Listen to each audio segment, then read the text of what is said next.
The morning sun cast long shadows across the naval base's parade ground as 458 soldiers stood at perfect attention, their boots gleaming against the polished concrete.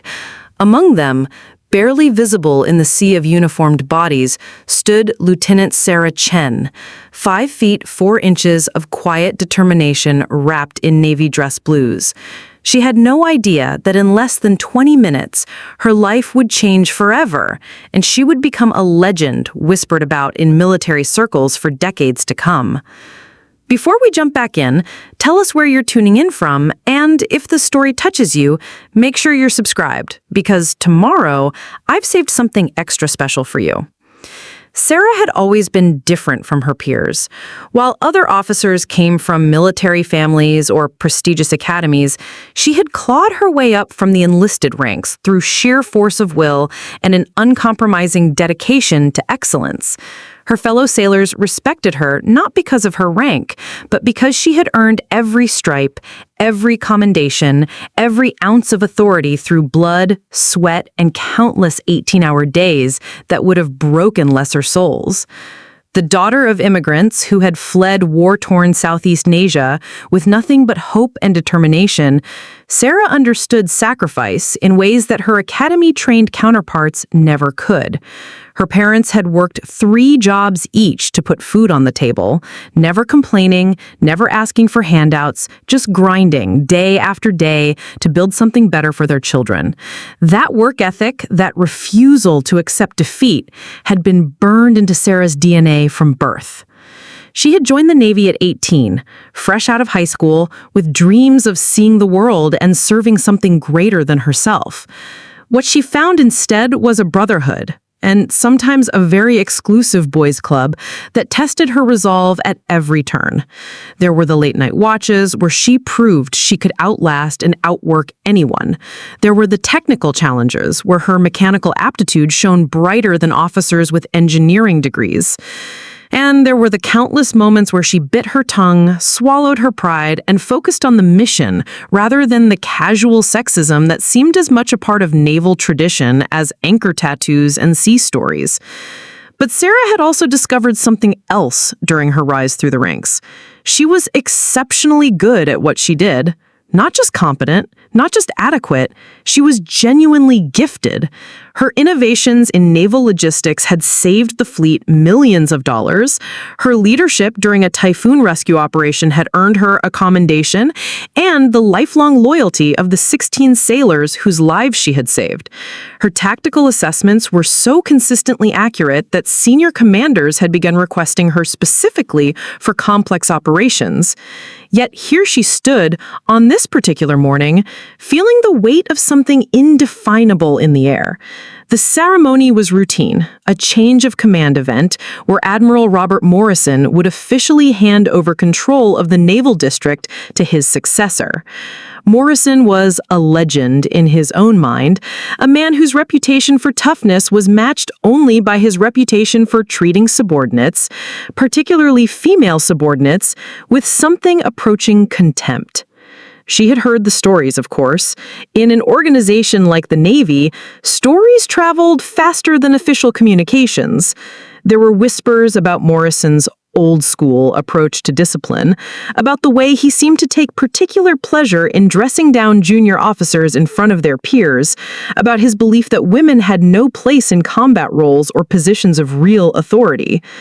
But whispers were just whispers, and Sarah had learned long ago not to let rumors affect her performance or her focus. She stood perfectly still as Morrison approached the podium, his chest heavy with ribbons, and his bearing that of a man accustomed to absolute obedience. At 62, he was still imposing. 6 feet 2 inches of rigid military bearing, silver hair perfectly groomed, uniform pressed to knife-sharp creases.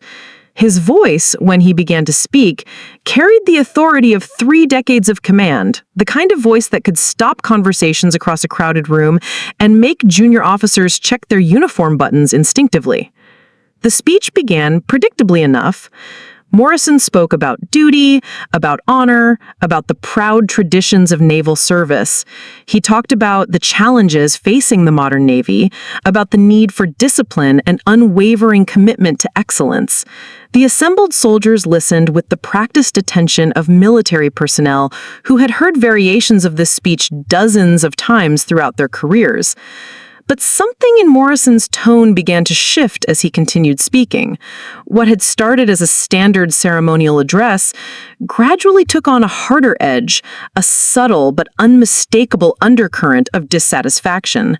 He began talking about standards, not just performance standards, but the standards of who belonged in uniform, who had earned the right to wear the same insignia as the warriors who had fought and died in previous generations.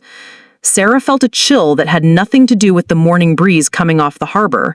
She had developed an instinct for sensing trouble over her years of service, and every alarm bell in her head was beginning to ring. Morrison's eyes were now scanning the formation, not with the benevolent gaze of a departing commander saying goodbye to his troops, but with the calculating stare of a predator selecting prey. And then, without warning, those eyes found her. The moment Admiral Morrison's gaze locked onto Lieutenant Sarah Chen, the very air around the parade ground seemed to crystallize. It was as if the morning itself held its breath, waiting to see what would unfold in the next few minutes. Sarah maintained her position of attention, but every instinct she had developed over 8 years of military service was screaming that she was about to become the center of something she had no control over. Morrison's voice carried across the formation with practiced military authority as he continued his speech. But now there was a personal edge to his words that made several officers exchange nervous glances.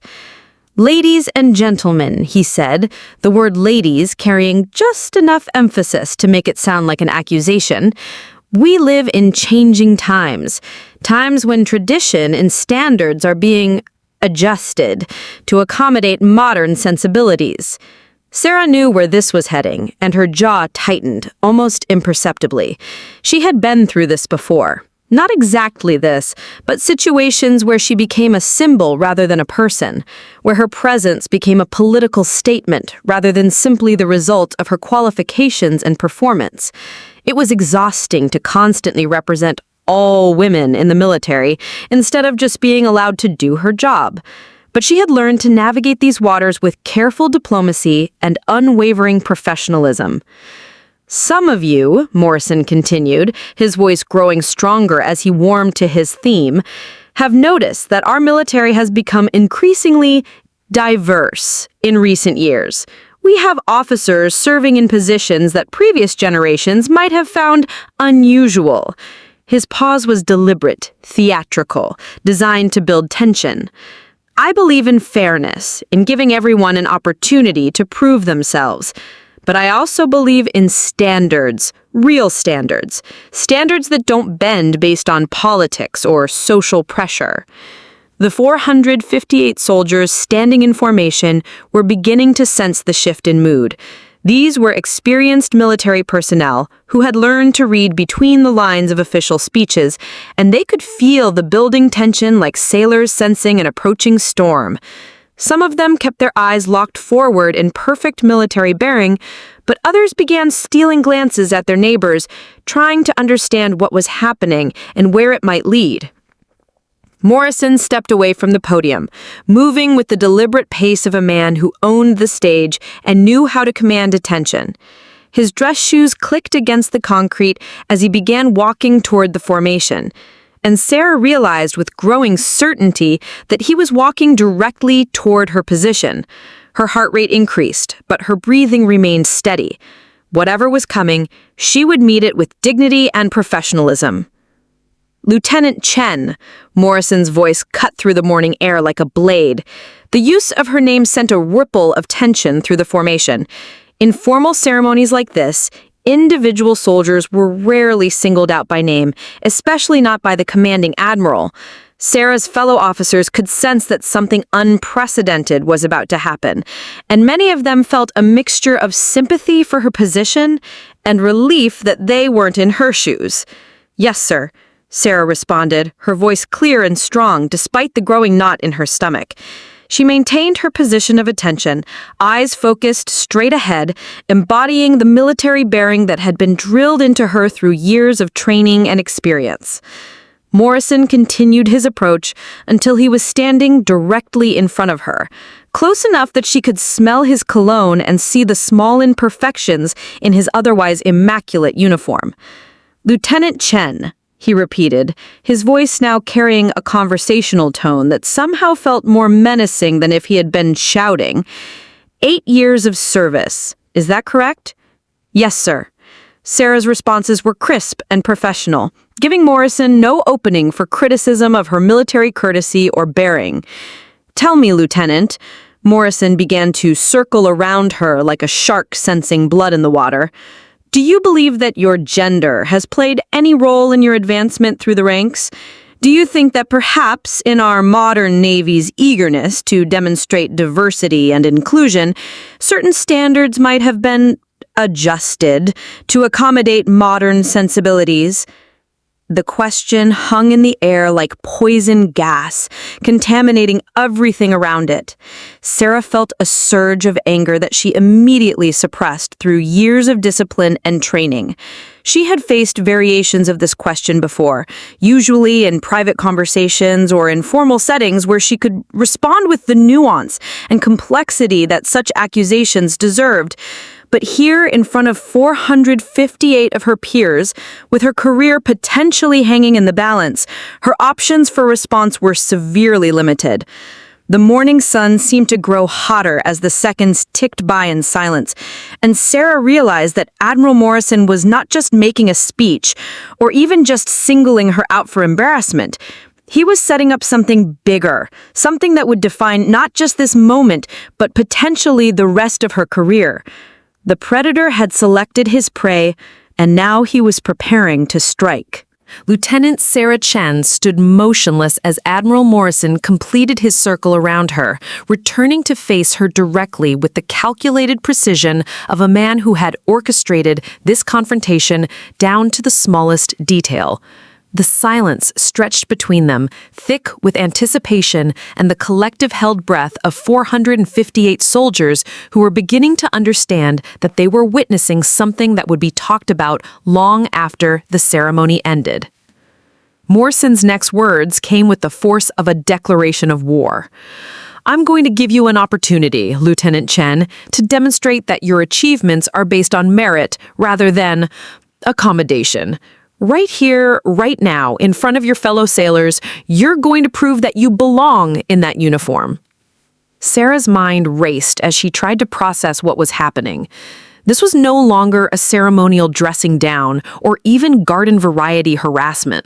Morrison was creating a spectacle, using his position and the formal setting to put her in a situation where any response she gave could be used against her. If she objected to his challenge, she could be accused of avoiding a test of her qualifications. If she accepted, she was implicitly agreeing that her past achievements were somehow questionable and needed additional validation. "Sir," she began, her voice steady despite the chaos of emotions churning beneath the surface, "I respectfully request clarification on what demonstration you're referring to." Morrison's smile was cold and predatory as he gestured toward the formation of soldiers watching this exchange with growing discomfort and fascination. "These brave men and women deserve to serve alongside officers who have earned their positions through genuine merit. Physical standards, Lieutenant, combat readiness, the ability to hold your own when the situation demands it." The implication was clear, and Sarah felt her anger flare despite her best efforts to maintain professional composure. Morrison was suggesting that she was physically inadequate for her position, that her smaller stature somehow disqualified her for leadership roles despite her proven track record of performance under pressure. It was the oldest, most tired argument against women in the military, and hearing it voiced so brazenly in such a public forum felt like a slap across the face. "With respect, sir," Sarah replied, her voice gaining strength as her resolve hardened. My physical fitness scores have consistently exceeded Navy standards, and my performance evaluations speak to my readiness for any assigned duties. Morrison waved dismissively at her words, as if her documented achievements were irrelevant details. Paperwork, Lieutenant. Test scores in controlled environments. But what about real-world application? What about the kind of situation where political correctness and gentle treatment don't apply? He was backing her into a corner, and they both knew it. Every word of this exchange was being witnessed by hundreds of her peers, including senior officers who would be involved in her future assignments and promotions. Morrison was using his authority and the public nature of the ceremony to put her in a situation where any response she gave could be used against her. If she objected to his challenge, she could be accused of avoiding a test of her qualifications. If she accepted, she was implicitly agreeing that her past achievements were somehow questionable and needed additional validation. But Sarah had not survived 8 years in the Navy, had not earned her commendations and the respect of her peers by backing down from challenges or allowing herself to be intimidated by bullies, regardless of their rank or position. If Morrison wanted to make this a public spectacle, she would meet him head-on with the same professionalism and courage that had carried her through every previous challenge in her military career. "I'm prepared to demonstrate my qualifications in any appropriate manner, sir," she said, her voice carrying across the formation with quiet confidence. The assembled soldiers could hear the steel in her tone, the unmistakable sound of someone who had been pushed too far and was no longer willing to simply absorb abuse in silence. Morrison's eyes lit up with satisfaction, as if she had just walked into a trap he had been carefully setting. "Excellent, Lieutenant. Hand-to-hand combat proficiency. Basic self-defense skills that every officer should possess." He began removing his dress jacket with deliberate ceremony, folding it carefully and handing it to a nearby aide. "A simple demonstration, nothing elaborate or dangerous, just a basic test of whether you can handle yourself in a physical confrontation." The parade ground had become completely silent except for the distant sound of seagulls and the harbor waves lapping against the nearby docks. Sarah could feel the weight of every gaze focused on this surreal scene, an admiral challenging a junior officer to what amounted to a public fight during what should have been a routine ceremony. Several senior officers in the formation looked deeply uncomfortable with what was unfolding, but Admiral Morrison's authority and the formal nature of the setting made it difficult for anyone to intervene without potentially facing their own career consequences. Sarah realized that Morrison was betting on several assumptions: that she would be intimidated by his size and authority, that she would back down to avoid embarrassment, that if she did accept his challenge, she would be easily overpowered and humiliated in front of her peers. He was using his position to create a no-win scenario designed to undermine her credibility and send a message to every woman serving under his command about their place in his version of the military hierarchy. But Admiral Morrison had made one critical miscalculation. He had assumed that Lieutenant Sarah Chen was just another officer who had advanced through the ranks based on lowered standards and political considerations. He had no idea that he was about to discover just how wrong he could be about someone he had never bothered to truly understand or respect.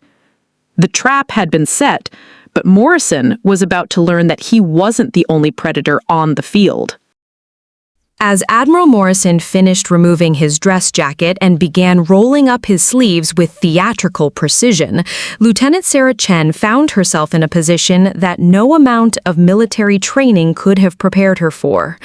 The surreal nature of the situation, a senior admiral publicly challenging a junior officer to physical combat during a formal ceremony, would have been laughable if it weren't so deadly serious for her career and her future in the Navy.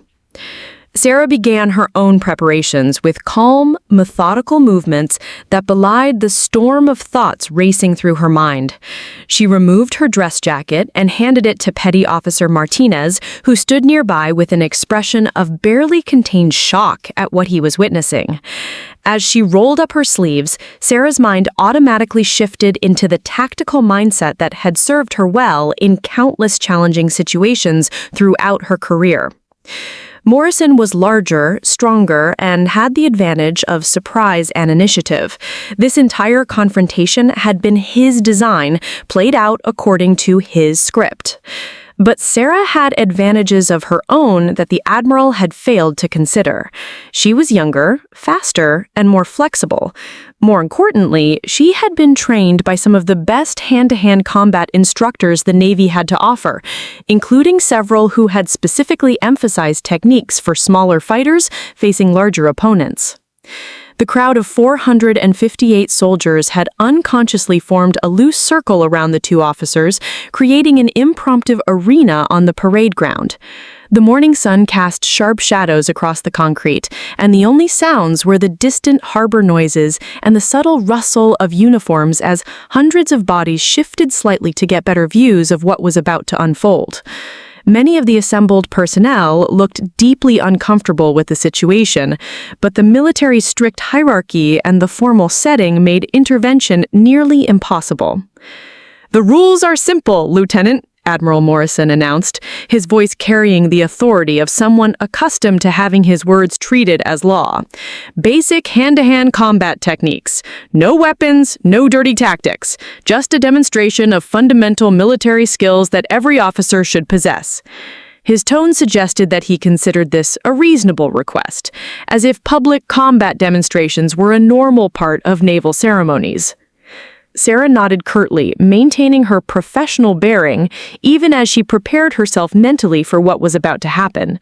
She had sparred countless times during training, but never in a situation where the stakes were so high and the audience so large. Every movement, every technique, every split-second decision would be witnessed by hundreds of her peers and would likely define how she was perceived in the Navy for years to come. Morrison began circling her again, but this time his movement was predatory rather than theatrical. He was sizing her up, looking for weaknesses, planning his approach. At 6'2" and approximately 200 pounds, he had a significant size advantage over Sarah's 5'4" frame. His confidence was evident in his posture.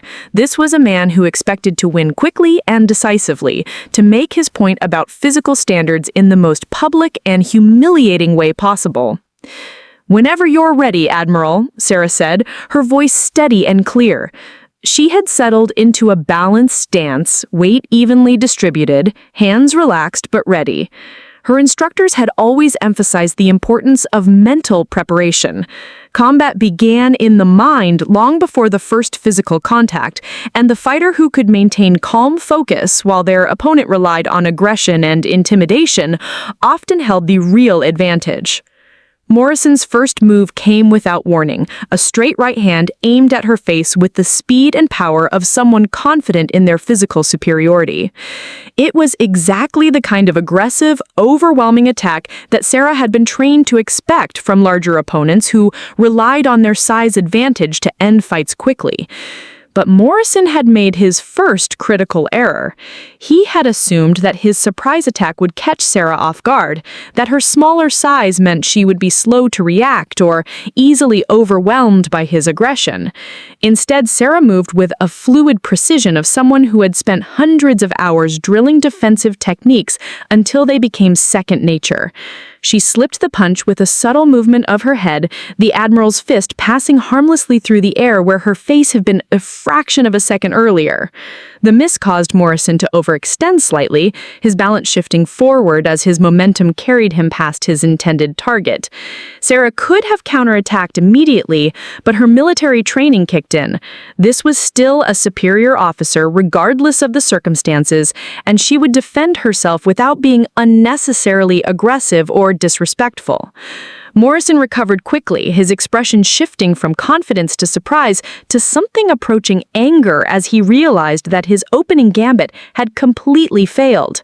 The assembled soldiers had seen him miss his punch entirely, while Sarah barely seemed to have moved at all. Murmurs began to ripple through the formation as personnel realized that this confrontation might not play out the way their commanding admiral had expected. "Impressive reflexes, Lieutenant," Morrison said, but his tone had lost its earlier casual confidence. "Let's see how you handle something a bit more persistent." He began moving toward her again, this time more cautiously, clearly intending to use his size and strength to wear her down through sustained pressure, rather than ending the fight with a single decisive blow. Preparing and narrating this story took us a lot of time, so if you are enjoying it, subscribe to our channel. It means a lot to us. Now back to the story. Sarah recognized the shift in his strategy and adjusted accordingly. Morrison was no longer treating this as a quick demonstration of his superiority. He was beginning to take her seriously as an opponent. That realization gave her hope, but it also meant that the confrontation was likely to escalate beyond what either of them had initially expected. The Admiral's pride was now on the line, in front of hundreds of witnesses, and men like Morrison rarely handled public embarrassment with grace or restraint. What had begun as Admiral Morrison's calculated demonstration of dominance was rapidly evolving into something far more serious and dangerous. The casual confidence that had marked his initial approach had been replaced by a grim determination as he faced the reality that Lieutenant Sarah Chen was not the easy target he had anticipated. The assembled crowd of 458 soldiers watched in stunned silence as their commanding admiral engaged in increasingly aggressive attacks against a junior officer who continued to evade and deflect his efforts with remarkable skill and composure. Morrison's second attack came in the form of a combination, a left jab followed immediately by a right cross, designed to overwhelm Sarah's defenses through speed and power. But Sarah had been trained by instructors who understood that smaller fighters survived against larger opponents through superior technique, timing, and tactical intelligence rather than brute force. She ducked under the left jab and stepped inside the right cross, moving into Morrison's personal space, where his longer reach became a disadvantage rather than an asset. For a moment, she was close enough to strike at several vulnerable targets: his ribs, his solar plexus, his throat. Her training had taught her to recognize these opportunities and exploit them ruthlessly when facing a genuine threat. But even as her body automatically identified the openings, her military discipline held her back. This was still a formal ceremony, still a superior officer. And despite the increasingly dangerous nature of Morrison's attacks, she remained committed to defending herself without causing unnecessary harm or embarrassment to the Navy's chain of command. Morrison realized his mistake in allowing her to get inside his reach and immediately attempted to grab her in a bear hug, intending to use his size and strength advantage to control the fight through grappling rather than striking. But Sarah had anticipated this reaction and was already moving, slipping out of his grasp like water flowing through his fingers. Her evasion left Morrison off balance and frustrated, grasping at empty air while she smoothly transitioned back to a safe distance. The crowd's murmurs were growing louder now, and several senior officers in the formation were exchanging worried glances. What they were witnessing was unprecedented in their military experience, a public physical confrontation between officers of different ranks that showed no signs of ending quickly or cleanly. Some of the watching personnel were beginning to question whether they should intervene, but the formal nature of the ceremony and Morrison's position of authority made such intervention career suicide for anyone below the rank of captain. Morrison's frustration was becoming increasingly evident in his movements and expressions. Each failed attack, each effortless evasion by Sarah, was undermining his authority and his carefully constructed image of dominance. His breathing was becoming labored. He was in decent shape for a 62-year-old administrative officer, but he was discovering that there was a significant difference between gym fitness and combat conditioning. "Stand still and fight like a soldier," Morrison barked, his voice carrying an edge of desperation that several of the watching officers in the crowd recognized as the sound of a man whose carefully planned demonstration was spiraling out of his control. Sarah's response was calm and professional, delivered without breaking her defensive stance or taking her eyes off her opponent. "I'm fighting like a soldier, sir. Navy hand-to-hand combat doctrine emphasizes mobility, defense, and tactical awareness over aggressive engagement." Her words were technically correct and delivered with perfect military courtesy, but they had the effect of highlighting Morrison's increasingly wild and undisciplined attacks. She was making him look amateur, and they both knew it. The Admiral's face was reddening with exertion and embarrassment as he realized that his public demonstration of superiority was becoming a public demonstration of his inability to land a single effective blow against a junior officer half his size. Morrison's next attack showed clear signs of his growing desperation. He lunged forward with both arms outstretched, abandoning any pretense of technique in favor of an all-out attempt to simply overwhelm Sarah through sheer aggression. It was the kind of move that might work against an untrained opponent, but against someone with Sarah's level of preparation and situational awareness, it was essentially suicide. Sarah sidestepped the clumsy attack and, for the first time in the confrontation, transitioned from pure defense to controlled offense. As Morrison stumbled past her, carried forward by his own momentum, she placed one hand on his shoulder and used his own motion to help him continue his forward progress, directly into the flagpole that stood at the center of the parade ground. The impact wasn't severe. Sarah had controlled the contact carefully to avoid serious injury, but it was sufficient to send Morrison stumbling and to demonstrate clearly that she could have ended the confrontation at any point if she had chosen to be aggressive rather than defensive.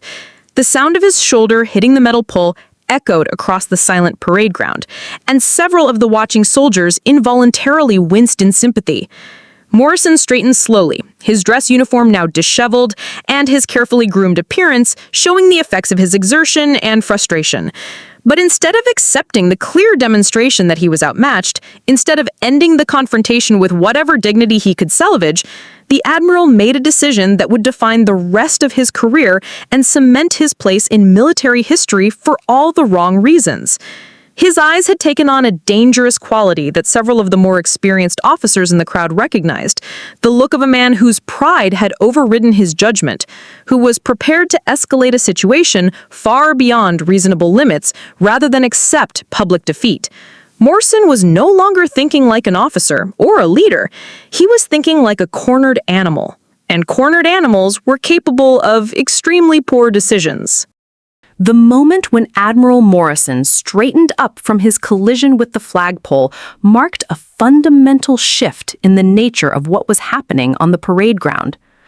Up to this point, despite the unprecedented nature of the confrontation, there had been an element of structured military exercise to the encounter, aggressive and inappropriate, but still within the bounds of what could theoretically be classified as a training demonstration or fitness evaluation gone wrong.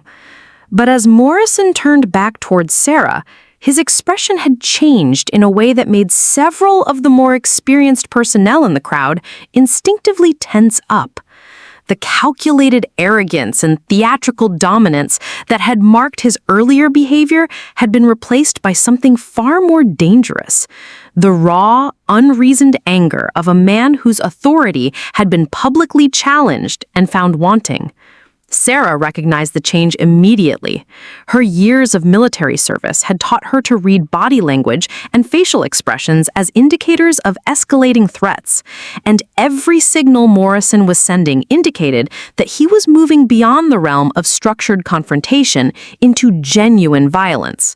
His stance had shifted from the disciplined posture of an officer to the predatory crouch of someone preparing to cause real harm. "Sir," Sarah said, her voice carrying across the parade ground with clear authority despite her junior rank, "I believe we've adequately demonstrated hand-to-hand combat proficiency. Perhaps we should return to the ceremony." She was offering him an exit, a way to end the confrontation without further damage to either of their careers or reputations. It was the kind of diplomatic gesture that had served her well throughout her military career. Always leave your opponent a path to retreat with dignity. But Morrison was beyond diplomacy now. His breathing was harsh and irregular, his hands clenched into fists, his entire body radiating the kind of barely controlled rage that made the watching soldiers unconsciously step back slightly. Several senior officers in the formation began moving closer, finally recognizing that the situation had moved beyond inappropriate behavior into genuinely dangerous territory.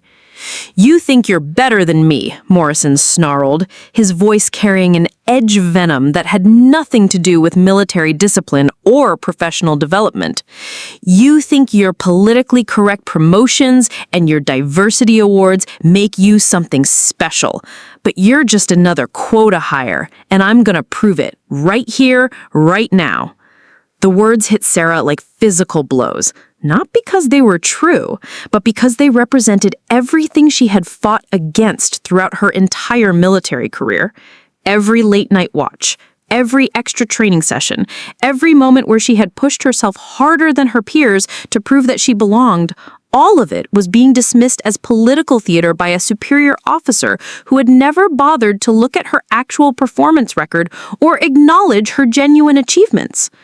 But more than the insult, more than the professional disrespect, Sarah recognized that Morrison had just crossed a line that transformed their confrontation from a military discipline issue into something approaching a hate crime. His language, his tone, and his clear intent to cause harm based on her gender and ethnicity moved this beyond the realm of normal military conflict resolution. Morrison's final attack came without the theatrical buildup that had marked his earlier attempts. This time, he moved with the vicious efficiency of someone who was no longer concerned about appearances or military protocol, someone who simply wanted to inflict pain and humiliation on a target he had come to hate in the space of a few minutes. He threw a right hook with all his strength behind it, aiming not for a controlled demonstration of combat technique, but for a genuinely damaging blow designed to knock Sarah unconscious in front of 458 witnesses. It was the kind of attack that could cause serious injury, broken bones, concussion, permanent damage, and his follow-through showed that he intended exactly that level of harm. But Admiral Morrison had made a critical miscalculation that was about to cost him dearly. Throughout their confrontation, Sarah had been operating under military discipline and professional courtesy, defending herself while trying to minimize harm to her superior officer and preserve what dignity was possible for both of them. She had been fighting like a soldier following rules of engagement rather than someone fighting for her life. Morrison's vicious attack and his clear intent to cause serious harm changed those rules of engagement entirely. Sarah was no longer dealing with an inappropriate superior officer or even a military discipline problem. She was facing a genuine physical threat from someone who had abandoned all pretense of military professionalism in favor of violence motivated by prejudice and wounded pride. As Morrison's punch approached her face with potentially devastating force, Sarah's training, instincts, and survival reflexes finally aligned with her moral and legal right to defend herself against genuine harm. The careful restraint that had marked her earlier defensive actions evaporated, replaced by the cold, precise application of combat techniques designed not just to evade or deflect, but to neutralize threats efficiently and permanently. The 458 soldiers watching this confrontation were about to witness something that would be talked about in military circles for decades to come. The moment when Lieutenant Sarah Chen stopped fighting like someone trying to preserve military protocol and started fighting like the highly trained, genuinely dangerous combat veteran that Admiral Morrison had been too arrogant and prejudiced to recognize. Morrison's punch was about to connect with its target, but the target was no longer going to be where he expected it to be, and the consequences of his miscalculation were about to reshape both of their careers in ways that neither of them could have anticipated when this confrontation began. Time seemed to slow to a crawl as Admiral Morrison's fist approached Sarah's face with the full force of his fury and prejudice behind it. The 458 soldiers watching this unprecedented confrontation would later describe this moment in dozens of different ways, but they would all agree on one thing. What happened next occurred with such speed and precision that many of them missed the crucial details, even though they were watching intently. Sarah's response to Morrison's vicious attack was a masterpiece of applied physics and martial arts technique. Instead of moving backward or attempting to block the punch directly, both responses that would have absorbed some of the impact even if successful, she stepped forward and to her left, moving into Morrison's attack rather than away from it. This counterintuitive movement placed her inside his striking arc, where his power was diminished, while simultaneously putting her in position to redirect his energy and momentum in ways he couldn't anticipate or counter. As Morrison's fist passed harmlessly over her right shoulder, Sarah's left hand shot up to capture his extended arm just above the wrist. At the same time, her right hand secured a grip on his upper arm near the elbow, effectively trapping his entire striking limb in a position where she could control it completely. Morrison, committed to his powerful swing and thrown off balance by Sarah's unexpected movement, suddenly found himself in a position he had never experienced in all his years of military service, completely at the mercy of someone he had attempted to harm. What happened next would be debated in military academies and training centers for years to come, dissected frame by combat instructors seeking to understand the perfect application of leverage, timing, and technique. Sarah pivoted on her left foot, using Morrison's own forward momentum against him while applying controlled pressure to his trapped arm. The movement was fluid, precise, and utterly devastating in its efficiency. The sound that followed was unlike anything most of the assembled soldiers had ever heard, a sharp, distinctive crack that seemed to echo off the surrounding buildings and carry across the harbor beyond. It was the sound of Admiral Morrison's arm breaking cleanly just above the elbow, the result of Sarah applying a textbook armbar technique with the kind of precision that spoke to hundreds of hours of training and practice. Morrison's scream cut through the morning air like a blade, a sound of pure agony and shock that caused several of the watching personnel to involuntarily step backward.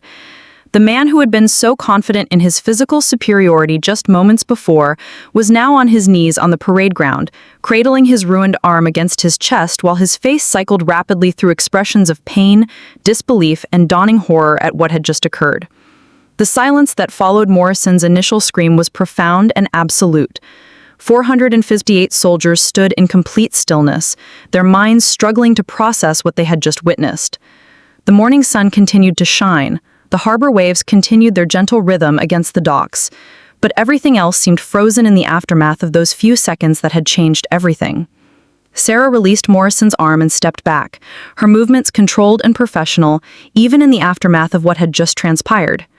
Her breathing was steady, her uniform barely disheveled, her bearing that of a soldier who had successfully defended herself against an unprovoked attack.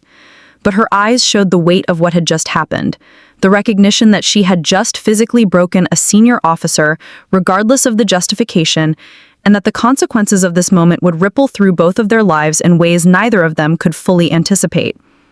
"Medical assistance to the parade ground immediately," Sarah called out, her voice carrying clearly across the formation. Even in the aftermath of defending herself against Morrison's attack, her first thought was for his welfare and the proper military response to a medical emergency. It was the kind of leadership and composure under pressure that had earned her the respect of her peers throughout her career, and it stood in sharp contrast to Morrison's earlier behavior.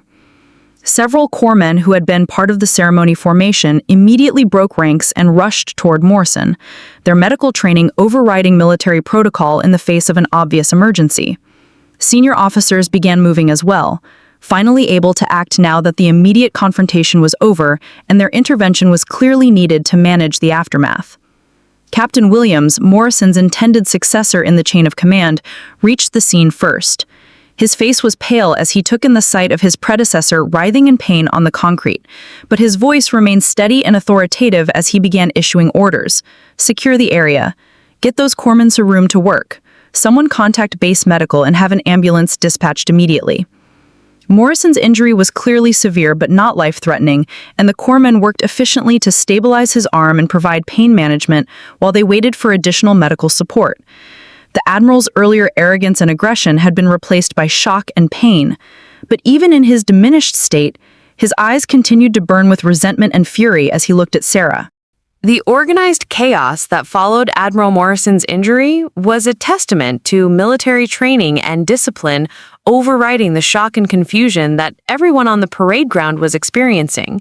Within minutes, the formal ceremony had been transformed into a medical emergency response, with personnel moving with practiced efficiency despite the unprecedented nature of the situation they were managing.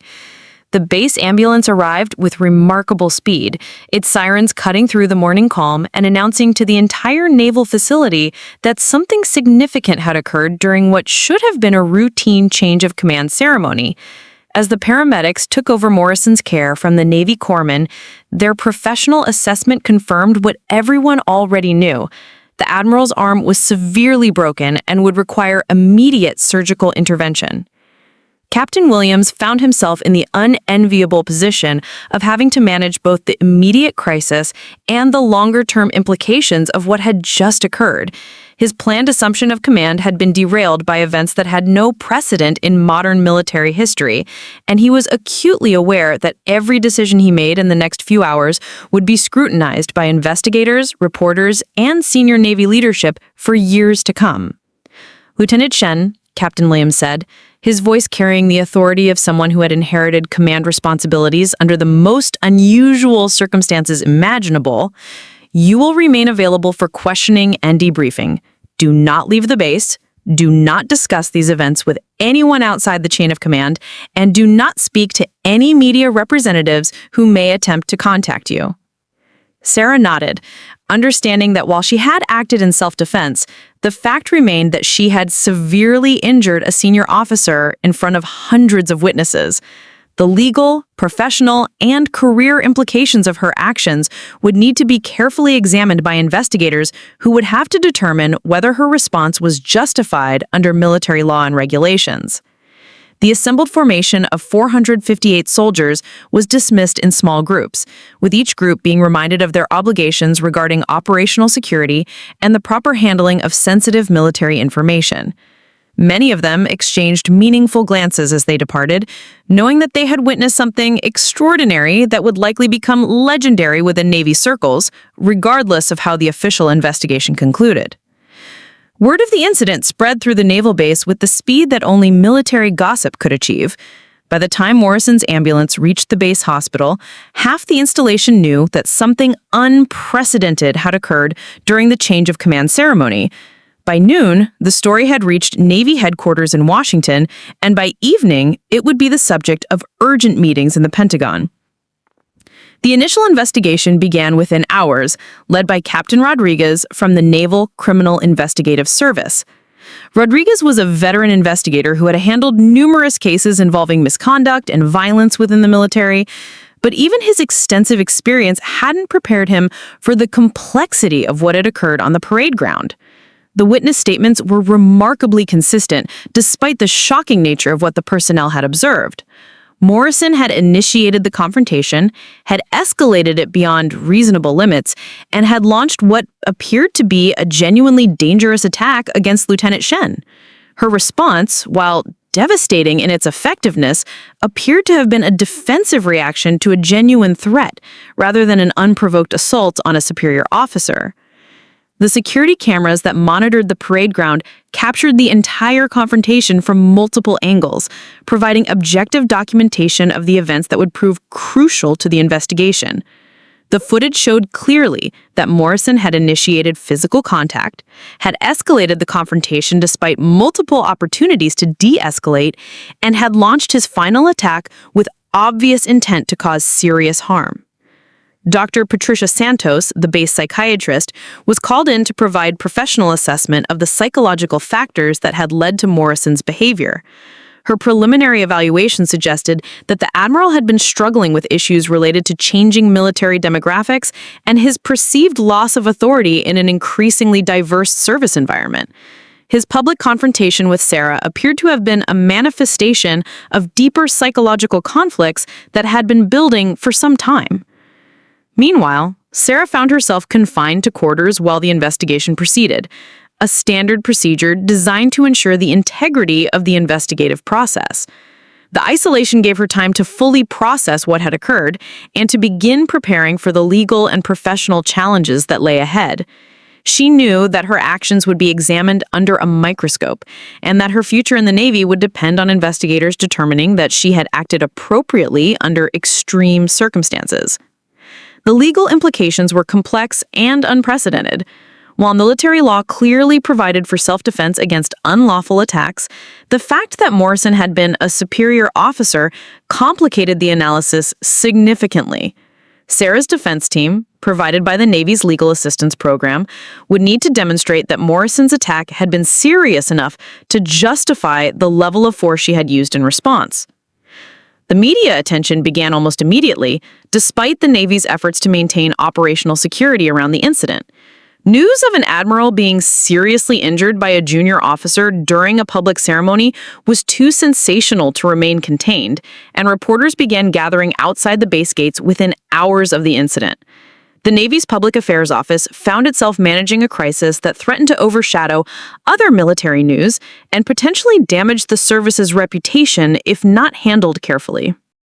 Social media amplified the story exponentially, with various versions and interpretations of the events spreading far beyond military circles.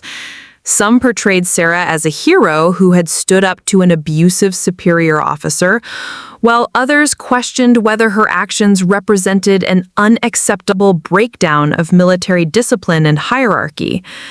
The polarized reactions reflected broader societal debates about gender, authority, and the appropriate use of force in confrontational situations.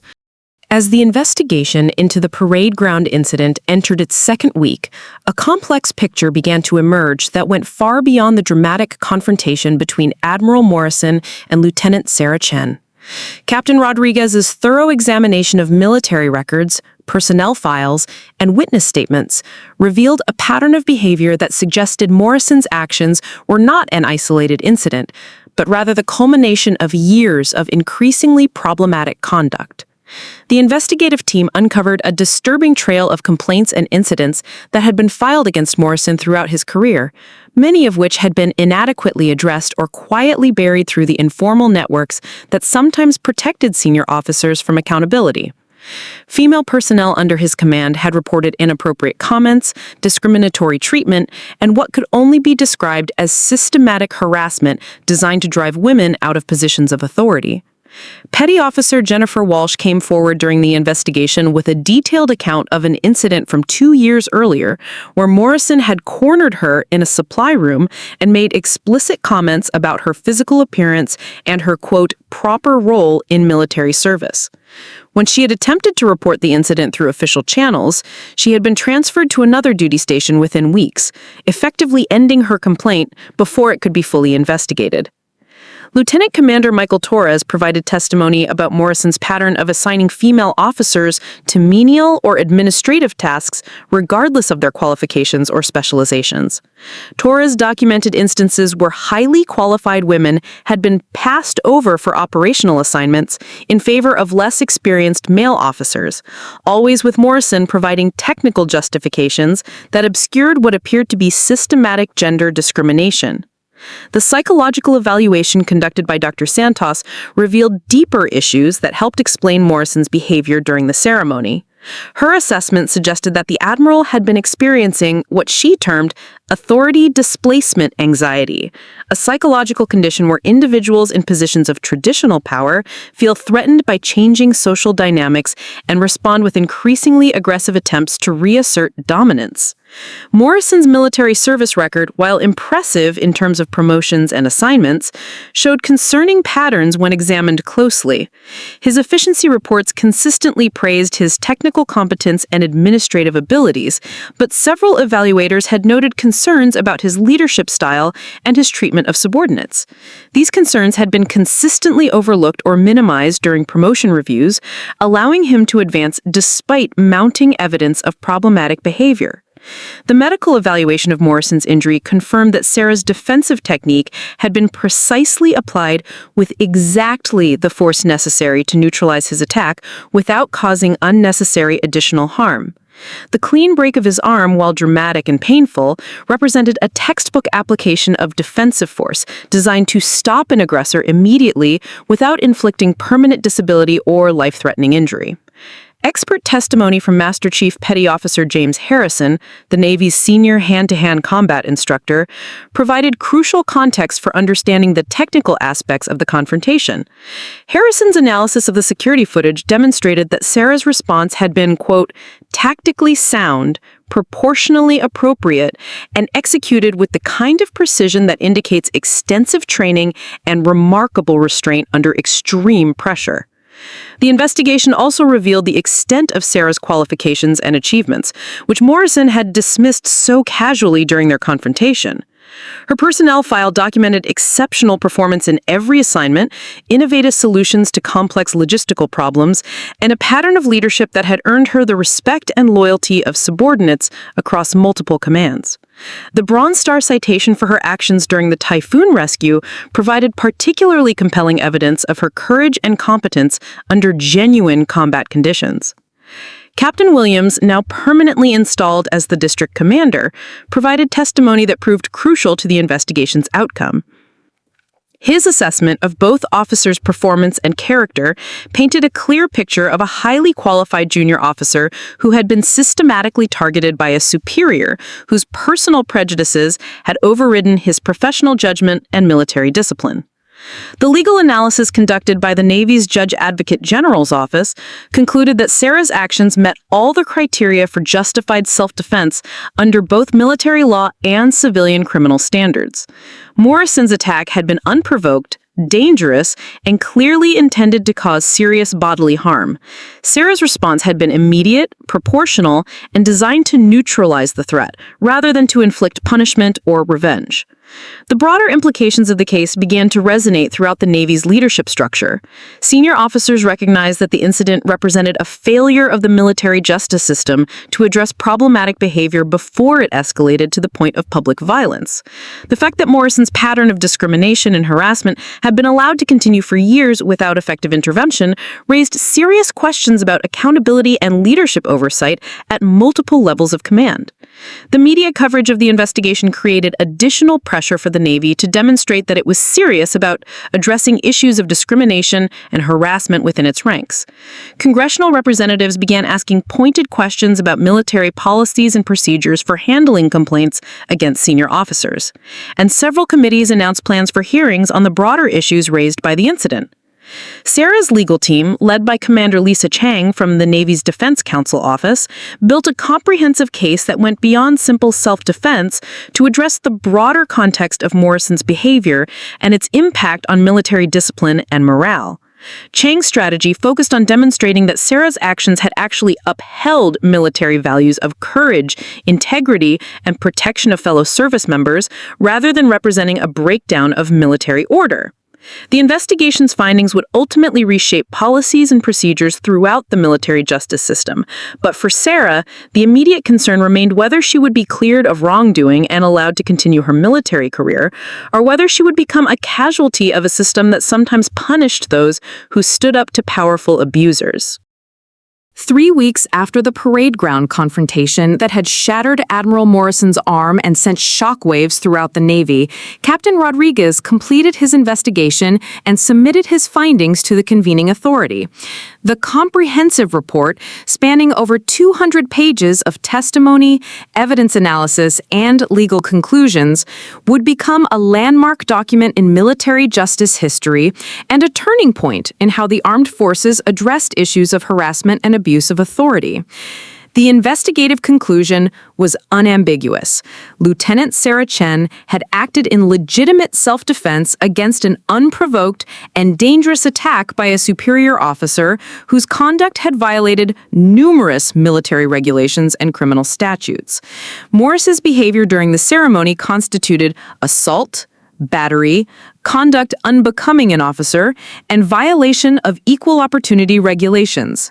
His pattern of discriminatory treatment toward female personnel represented a systematic abuse of authority that had created a hostile work environment throughout his commands.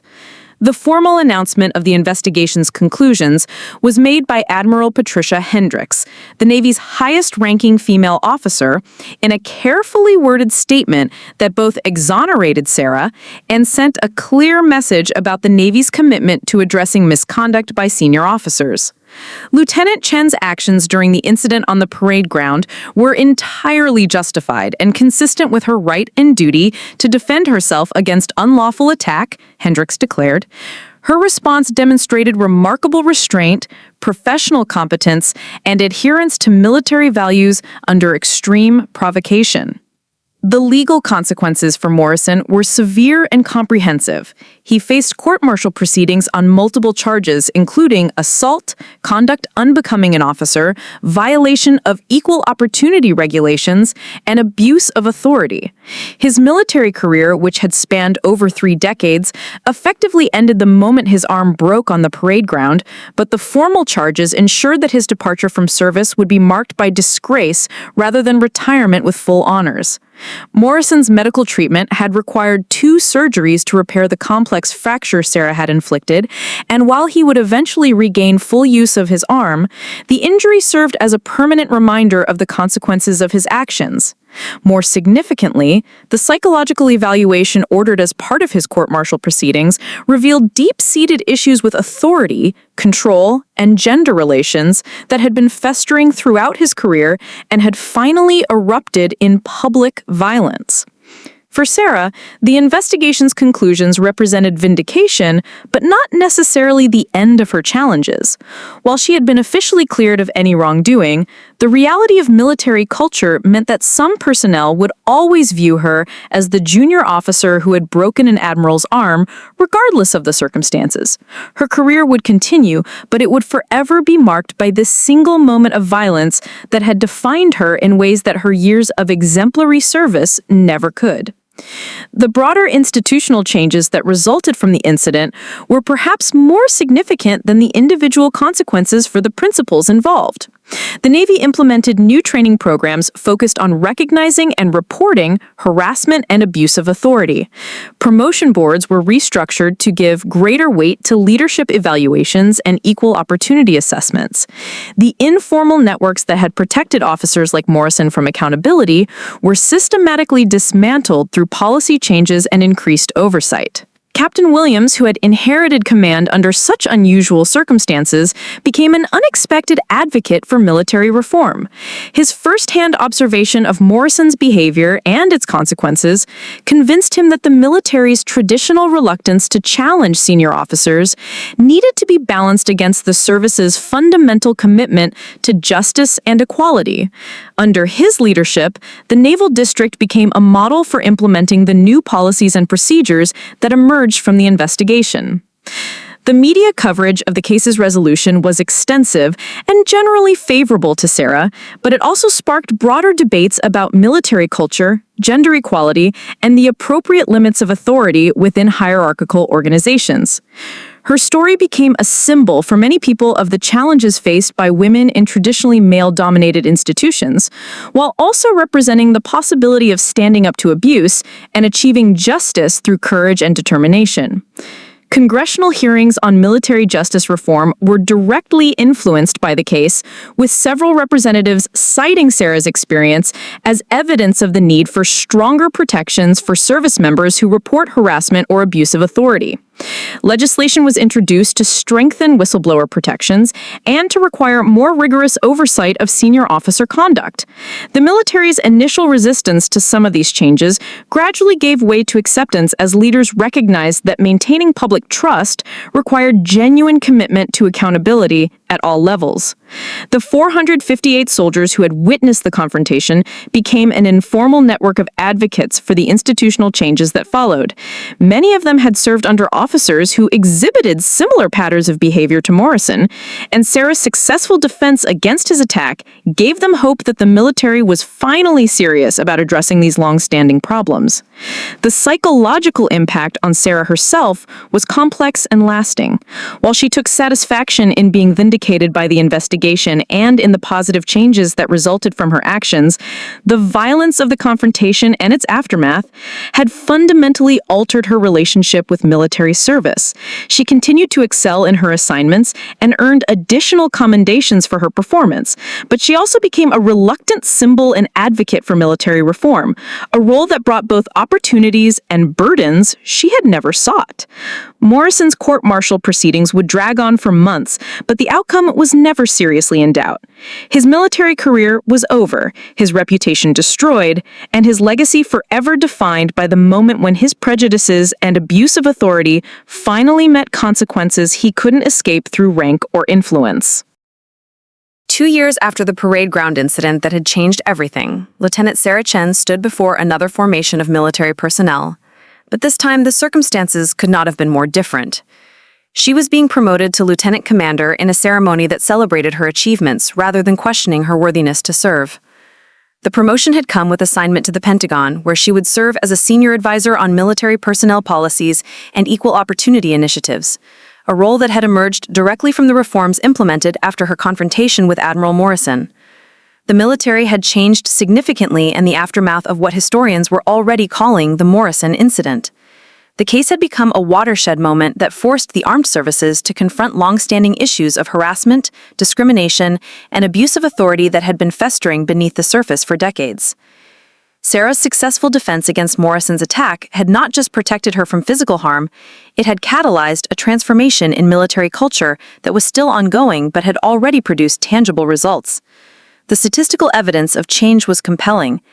Reports of harassment and discrimination had initially increased dramatically as personnel gained confidence that their complaints would be taken seriously and investigated thoroughly. But as problematic officers were removed from positions of authority and new training programs took effect, the underlying incidents began to decline. More importantly, the military was retaining qualified women at higher rates than ever before, as many found the service environment more welcoming and professional than it had been in previous generations. Sarah's role in these changes had been both intentional and reluctant. She had never sought to become a symbol or spokesperson for military reform, but the dramatic nature of her confrontation with Morrison had made her one whether she wanted it or not. Her initial inclination had been to return to normal duties and let others handle the broader implications of her actions. But requests from senior leadership for her input on policy changes, speaking engagements at military academies, and consultation on training programs had gradually drawn her into a more active role in shaping the military's response to the issues her case had highlighted. The personal costs of her new prominence had been significant. Sarah's every action and statement was scrutinized by both supporters and critics, who saw her as representing broader political and social positions, rather than simply being an individual officer trying to do her job effectively. She had received both praise and condemnation from various groups who used her story to support their own agendas, often without regard for her actual views or experiences. Dating had become complicated, as potential romantic partners either idealized her as a feminist hero or were intimidated by her reputation as someone who had broken an admiral's arm. Her family relationships had been strained by the media attention and public scrutiny that followed her wherever she went. Simple activities like grocery shopping or going to restaurants often resulted in recognition and conversations with strangers who felt entitled to share their opinions about her actions and their broader implications. But there had also been unexpected rewards and opportunities that had emerged from her unwanted fame.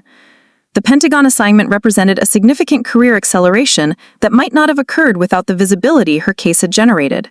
She had been able to influence policies and procedures that would protect future generations of military personnel from experiencing the kind of harassment and abuse that had been endemic in Morrison's commands. Speaking to groups of young officers and enlisted personnel had given her the opportunity to mentor and inspire people who were facing similar challenges to those she had overcome. The psychological aftermath of the physical confrontation had required professional counseling to process fully. The split-second decision to break Morrison's arm, while legally and tactically justified, had involved a level of violence that was foreign to Sarah's nature and values. The sound of his arm breaking and his scream of pain continued to visit her in occasional nightmares, despite her rational understanding that she had acted appropriately under extreme circumstances. Admiral Morrison himself had largely disappeared from public view after his court-martial and dismissal from service. The legal proceedings had resulted in his conviction on multiple charges, though his sentence had been relatively lenient given his previous service record and his age. He had been stripped of his rank and benefits, but had avoided military prison in favor of community service and mandatory counseling. Rumors suggested that he had left the area entirely, possibly moving to another state where his infamy was less well known. The 458 soldiers who had witnessed the original confrontation had gone on to serve throughout the military, carrying with them the memory of what they had seen and its lessons about courage, accountability, and the importance of standing up to abuse, regardless of the rank or authority of the abuser. Many of them had become advocates for the reforms that followed, using their first-hand knowledge of the incident to support training programs and policy changes in their own commands. Captain Williams, now Admiral Williams, had become one of the Navy's most respected leaders partly because of how he had handled the aftermath of Morrison's breakdown. His calm, professional management of an unprecedented crisis had demonstrated the kind of leadership that the service needed as it worked to rebuild trust and credibility in the wake of the scandal. Under his guidance, the Naval District had become a model for implementing the new policies and procedures that emerged from the investigation. The broader military justice system had been significantly reformed as a result of congressional pressure generated by the case. New protections for personnel reporting harassment or abuse had been implemented, along with more rigorous oversight of senior officer conduct and accelerated procedures for investigating and resolving complaints. The informal networks that had protected officers like Morrison from accountability had been systematically dismantled through policy changes and cultural shifts that emphasized transparency and responsibility at all levels of command. 5 years had passed since the morning when Lieutenant Sarah Chen's life changed forever on a naval base parade ground, and the ripple effects of those few minutes continued to reshape military culture in ways both profound and subtle. Sarah, now Commander Chen, stood in her Pentagon office looking out at the Potomac River, reflecting on a journey that had taken her from reluctant symbol to genuine leader in military reform efforts that had transformed how the armed services addressed harassment, discrimination, and abuse of authority. The changes that had emerged from what the military now formally referred to as the Morrison case had exceeded even the most optimistic projections of reform advocates. The statistical improvements in retention rates for women and minorities were impressive, but the cultural shifts were perhaps even more significant. A new generation of military leaders had emerged who understood that true strength came from creating environments where all personnel could contribute their best efforts without fear of harassment or discrimination. Sarah's role in these transformations had evolved from unwilling participant to thoughtful architect of sustainable change. Her initial reluctance to embrace a public profile had given way to recognition that her unique experience and perspective could contribute to reforms that would protect countless future service members from the kind of abuse that Morrison had represented. She had learned to navigate the complexities of being both a symbol and an individual, finding ways to use her platform effectively while maintaining her personal integrity and professional focus. The Pentagon assignment had provided her with unprecedented opportunities to influence policy at the highest levels of military leadership. Her recommendations had shaped new training protocols, investigation procedures, and accountability mechanisms that were now standard throughout all branches of the armed services. More importantly, she had helped develop programs that addressed the root causes of harassment and discrimination rather than simply responding to their symptoms. Her work had also extended beyond the military itself.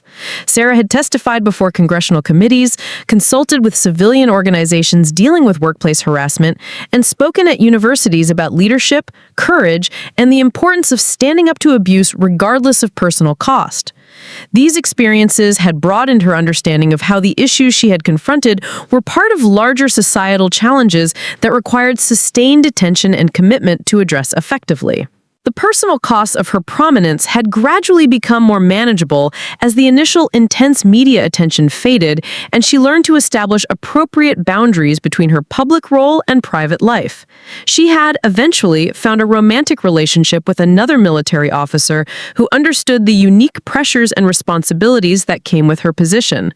Their marriage had been a private ceremony that managed to avoid media scrutiny, allowing her to have something in her life that belonged entirely to herself rather than to the public narrative that had grown around her story.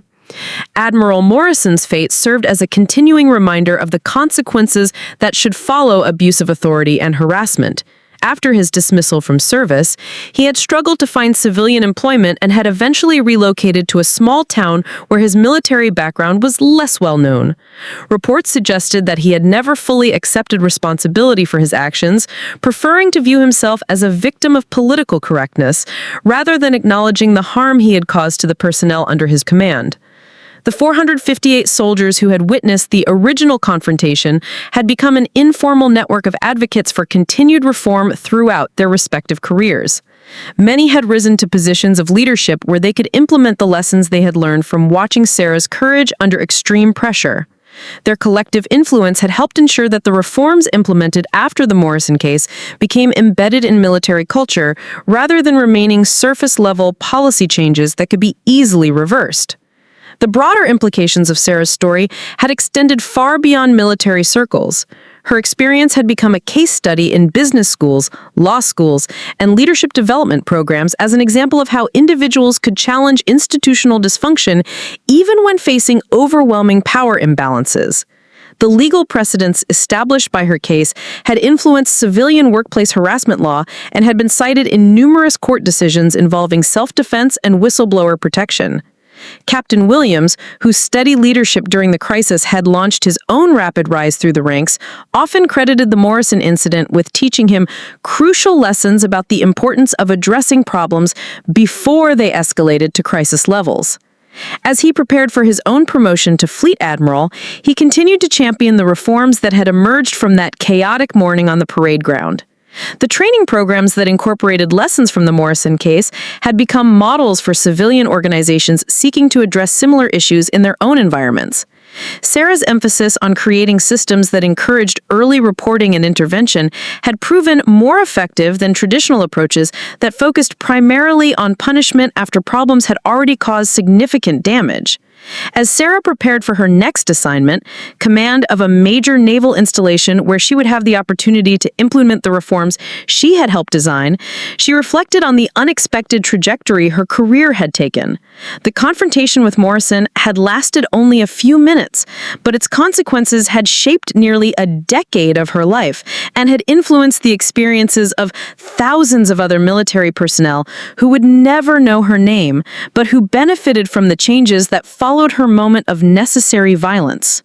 The sound of Morrison's arm breaking would always remain in her memory, but it no longer haunted her dreams. Instead, it had become a symbol of what could happen when courage met preparation, when principle refused to yield to power, and when individual actions aligned with larger forces for positive change. Sarah had learned that heroes were not people who sought out moments of dramatic confrontation, but rather individuals who were prepared to act with integrity and courage when such moments chose them. Up next, you've got 2 more standout stories right on your screen. If this one hit the mark, you won't want to pass these up. Just click and check them out. And don't forget to subscribe and turn on the notification bell so you don't miss any upload from us.